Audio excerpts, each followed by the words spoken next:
Salut tout le monde.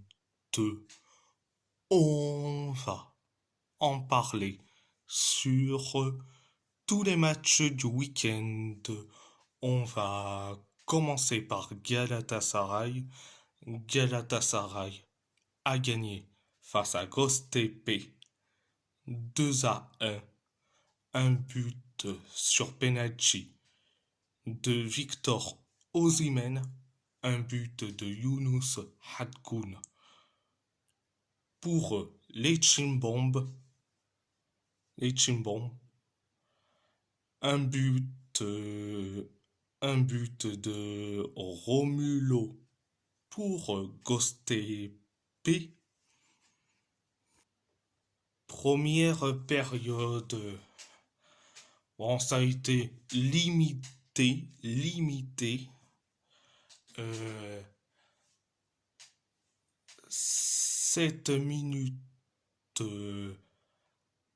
après le coup d'envoi de la première période, il y a eu donc corner pour Galatasaray. Euh, Il y a, il y a eu donc faute d'un joueur de Göztepe sur Kanayan. Résultat, penalty pour Galatasaray. Et 3 minutes 3 minutes plus tard, c'est Victor Osimhen euh, qui va tirer son penalty. Résultat, il tire son penalty 1-0 pour Galatasaray. Après le 1-0, signé Victor Osimhen, Galatasaray s'est créé une occasion grâce à Barry Chaper Yilmaz.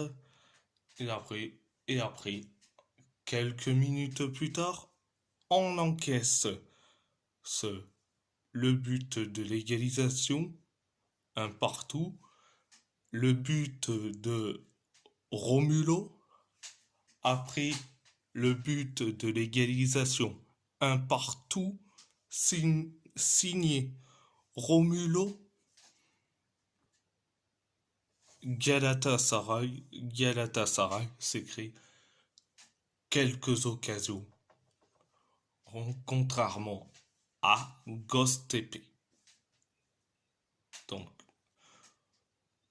Donc, c'était la première période. La deuxième période, ça a été bien, mais sans plus. Galatasaray s'écrit quelques occasions, Göztepe s'écrit qu'une seule occasion. Et après, on inscrit le but du 2-1 et c'est Younous Hadkoun qui le marque. Donc après le but du 2-1 signé Younous Hadkoun, Galatasaray s'est créé pas mal d'occasions, pareil pour Göztepe. Donc en plus, bon, le troisième but pour Galatasaray a été, ça a été refusé pour hors-jeu. Donc après j'ai vu là, c'est clair, il y a eu hors-jeu. Donc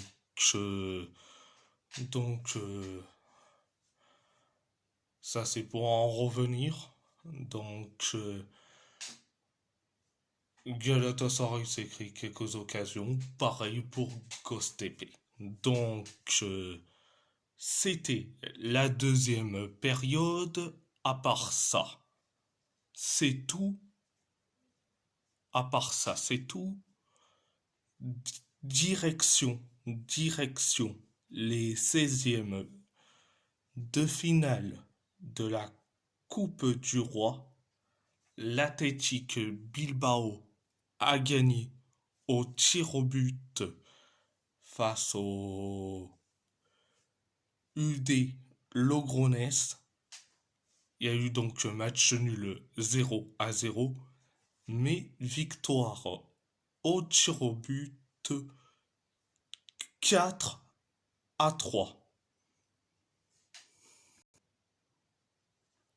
Première période, ça a été limité, ça a été limité. Euh, Bilbao s'écrit pas mal d'occasions, des occasions comme pas possible. Logroñés s'écrit peu d'occasions en première période. Donc, c'était la première période. La deuxième période,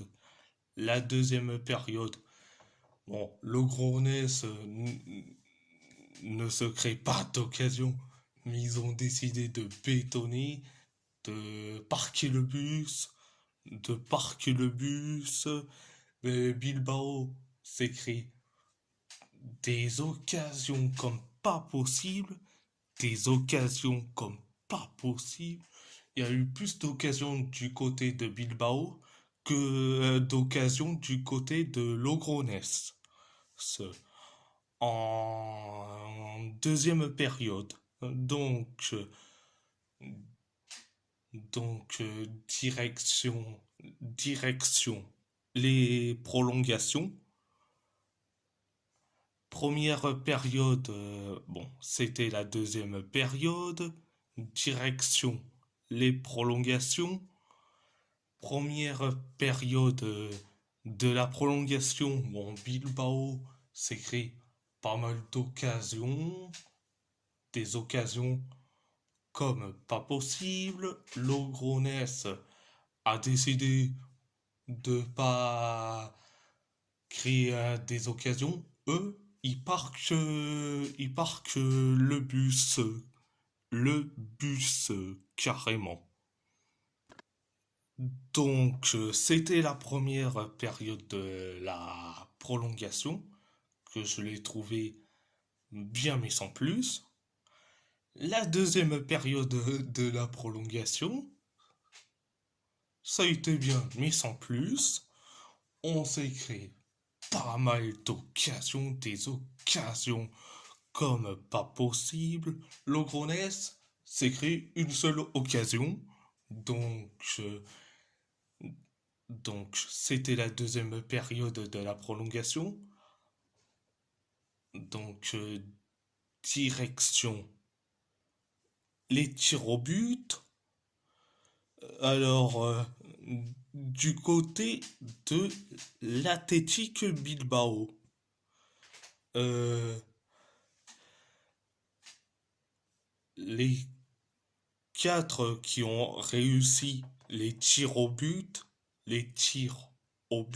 c'est Dani Vivian, Yuri Berchiche, Alex Berenguer et Unai Gomez. Le seul qui a loupé son penalty, son tir au but, c'est Nico Williams. Bon, c'est du côté de l'Athletic Bilbao. Du côté de Logroñés, il n'y a eu que trois qui ont réussi leur tir au but. Julen Monreal, Juan Agüero et Eloy Moreno. Ils ont réussi leur tir au but. Alors, deux joueurs qui ont loupé leur tir au but, c'est Alex Gualda et Imanol Sariegui du côté de Logroñés.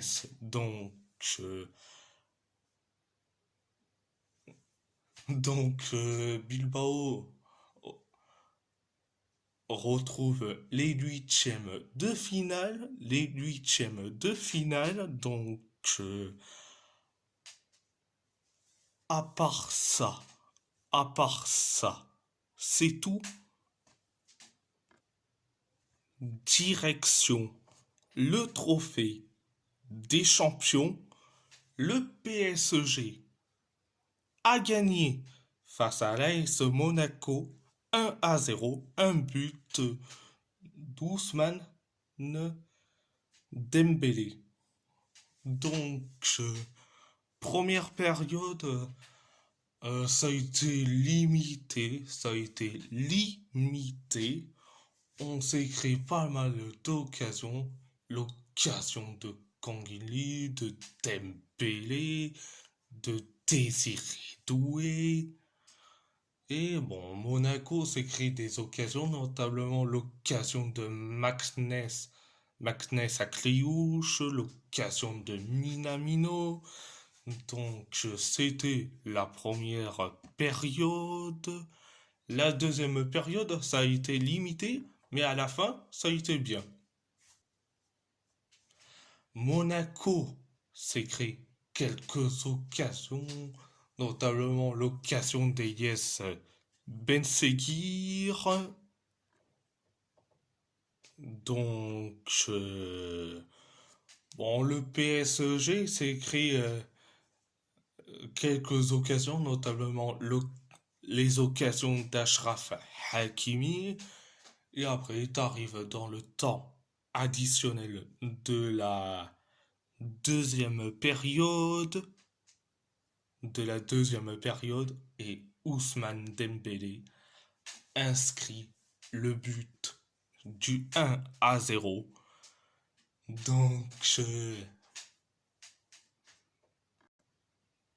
Donc, voilà, c'était la deuxième période. Et je vais dire un truc, Luis Enrique a remporté son deuxième trophée des champions, donc c'est plus de trophées que, que l'OM et puis tous les clubs français réunis. Donc,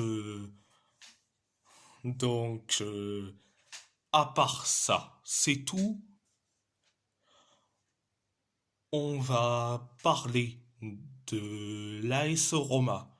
L'AS Roma a gagné le derby de la capitale face à la Lazio 2-0. Un but de Lorenzo Pellegrini, un but d'Alexis Salemakers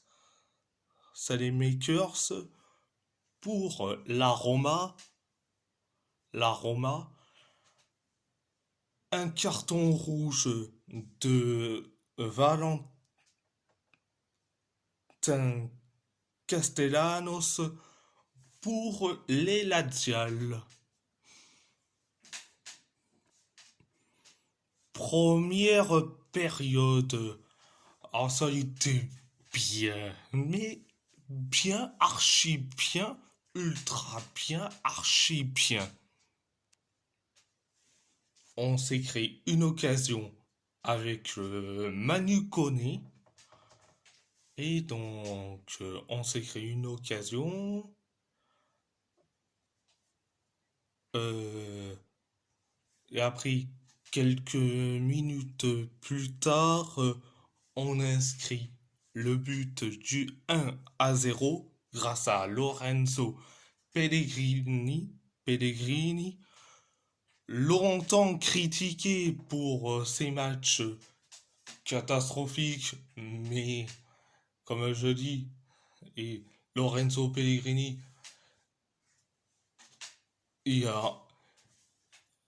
c'était, j'avais dit que c'était entre le haut et le bas mentalement, donc là, il marque.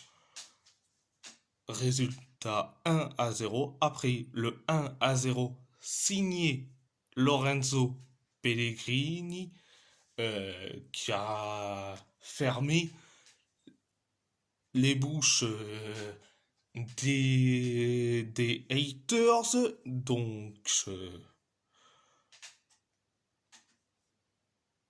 7 minutes plus tard, ont inscrit le but du 2-0, signé Alexis Salemakers. Donc, après le 2-0, euh, on se crée quelques occasions. La Lazio, la Lazio s'écrit beaucoup d'occasions comme pas possible. Donc, c'était la première période.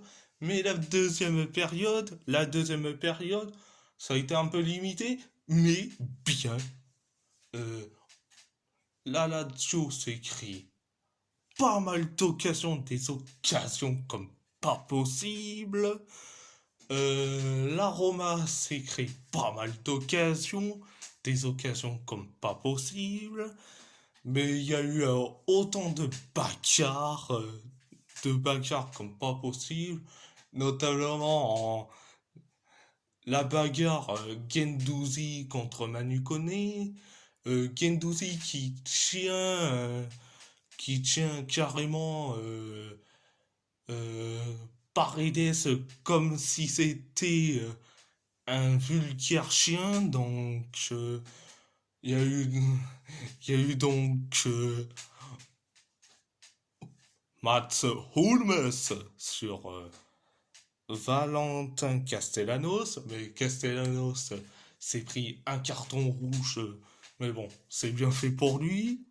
Donc, mais bon, voilà.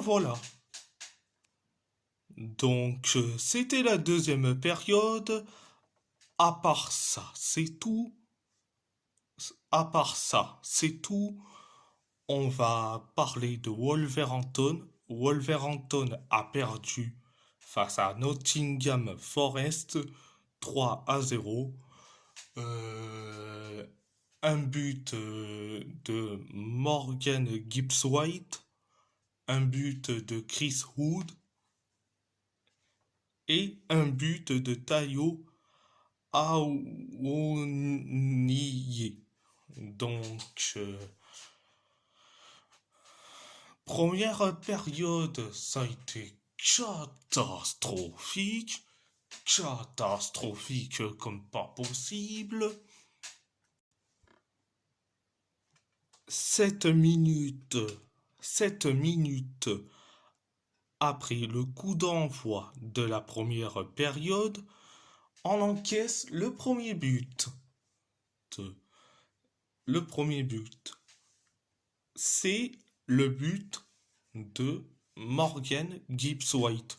À chaque fois, quand il marque un but, c'est comme si c'était son but à la Coupe du Monde ou à l'Euro ou son but à la Ligue des Nations carrément, hein, ou son but en Ligue des Champions carrément. À chaque fois, hein, quand Gibbs White fait un match contre Wolverhampton, il fait le match de sa vie. Donc, résultat 1-0. Après le 1-0, bon, Wolverhampton s'écrit pas mal d'occasions. Le- les occasions de Santiago Bueno, les occasions de Jorgen Strand Larsen, l'occasion de Gonzalo Guedes, Rodrigo Gomes, Wang Hee-chan. Bon. Nottingham Forest s'écrit peu d'occasions jusqu'à que on encaisse le deuxième but. Donc le but de Chris Wood. Donc 2-0. Donc c'était la première période. La deuxième période, ça a été limité, voire catastrophique. Catastrophique. À la fin, euh, on s'est écrit quelques occasions. Les occasions de Jean Richner Bellegarde, l'occasion de Strand Larsen, l'occasion de Santiago Bueno. Bon, Nottingham Forest s'écrit peu d'occasions, notamment l'occasion de Murillo. Oh, mais t'arrives dans le temps additionnel de la deuxième période, on encaisse le troisième but, le but de Tayo Awoniyi. Donc 3-0. Donc c'était la deuxième période. À part ça, c'est tout. Et si la vidéo vous plaît, abonnez-vous à ma chaîne YouTube, likez, commentez si vous avez envie ou pas, c'est votre choix. À part ça, je vous laisse et merci beaucoup, un grand merci beaucoup.